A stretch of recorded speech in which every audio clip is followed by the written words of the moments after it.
Hey, it's Mike. Thanks for tuning back in. It is Monday. It's Monday. Gross day. Nobody likes it. But yesterday, I went to the Portland Maine card show at the Fireside Inn, and it was packed. I stopped in at the entrance, and the guy who organizes it, Bob, great guy, super awesome, really nice guy, recognized me. He really wants me to say how packed it was. And I would not do this if it weren't. It really legitimately was packed. And my friend Kevin is a dealer there, and he said it was packed the entire day. I was only there for, 45 minutes to an hour. It's a pretty small show. I don't know how many tables. I wouldn't even dare to guess. I'd probably way underestimate. But it's at the Fireside Inn. I've been to this show dozens of times. They hold it every single month, usually the first Sunday of the month. This was the first time I've been there in quite a while. It was, they've still got the typical dealers that they have. Some of my favorites were away on vacation. Kevin won't even be there next month. I probably won't go to that one. I might go to Shriners, which is now different, in April. So we'll see. I want to go over some of my pickups, but first of all, a couple things. I saw this dealer had a 1951 Burke Ross Bob Cousy, which is a card that I really, really want. It was in an SGC2 holder, priced at $425. And I looked at it, and it's way off center, which is not appealing to me, but it's a 51 Burke Ross Bob Cousy. You just don't see those a lot, and I really would love to have that card. And so I thought, I wonder if I could get this for $350. I looked up comps. I pop open the comp. The only one out there is this very card. So this dealer bought this on eBay for $350 plus $8 shipping. And I know he's not going to give it up for $350 because that's what he paid for it. This guy has awesome cards. He always has a great table. I really wanted this, but I moved on. I wasn't going to pay $425 for it. I wasn't even going to pay $400 for it. I would have done $350, but even that felt like a bit of a stretch for me. So I moved on. Pet peeve of mine at card shows is when I walk up to a table and I'm looking at your cards and you have boxes of cards that you're organizing covering your displays. As you can see here in this example, I stood there looking at his table for 5 minutes. Am I more likely to say, hey, could you move your cards? No, you should be the one to say, here, let me move these for you.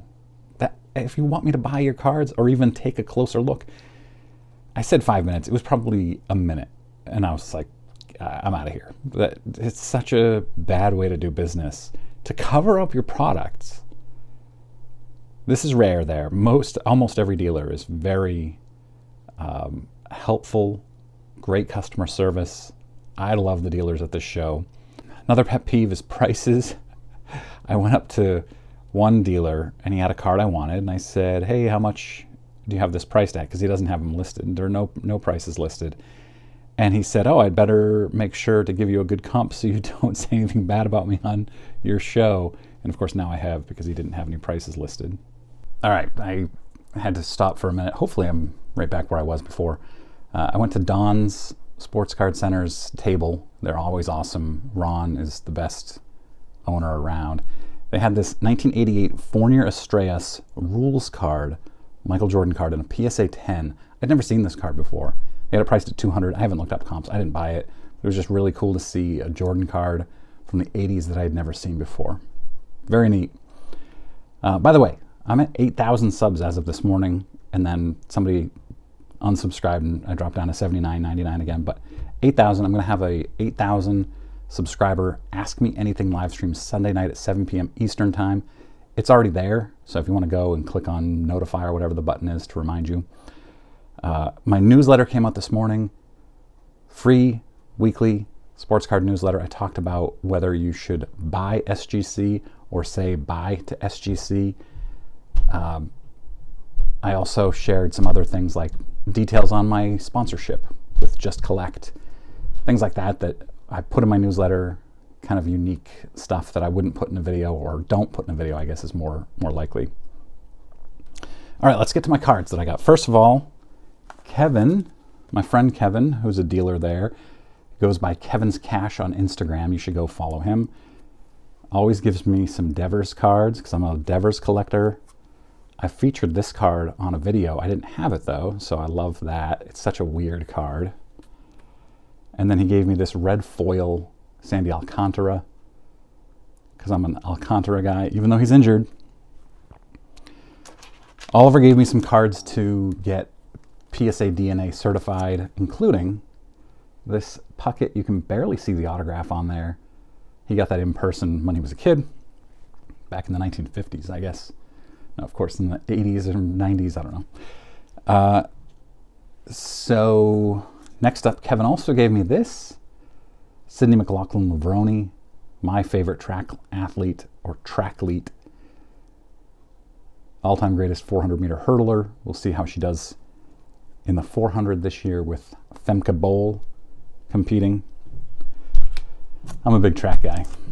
And then I'm a Tristan Casas collector.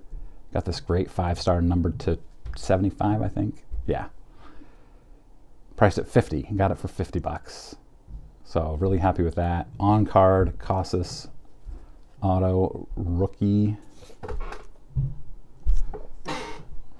card. It's a weird rookie card stamp right there. And then I bought my first football card ever. Really, I went up to this table. He had it priced at $200. It's a Jerry Rice rookie. I'm trying to collect more of the iconic cards of all time. Like, I loved how the Gretzky rookie, probably never happened. But for this card in a PSA 8 at a reasonable price, it was priced at $200. Comps, the most recent comp on eBay was $183. So I said, would you do $150? And he said, nah, $175. And I said, all right, let me come back. I walked around, couldn't stop thinking about it. And that's always the cue for me. Can't stop thinking about that card. I really want that card. I went back and I said $160, and he said deal. So really happy to get this at $160. This will go back here now. I'm going to start taking bigger cards, not big in size, but more important cards, more valuable cards off, put them in my safe for safekeeping, and yeah, really happy with that. Let me know which one of these is your favorite. Have you ever been to the Portland Card Show? I appreciate you guys watching, and I hope you have a great week.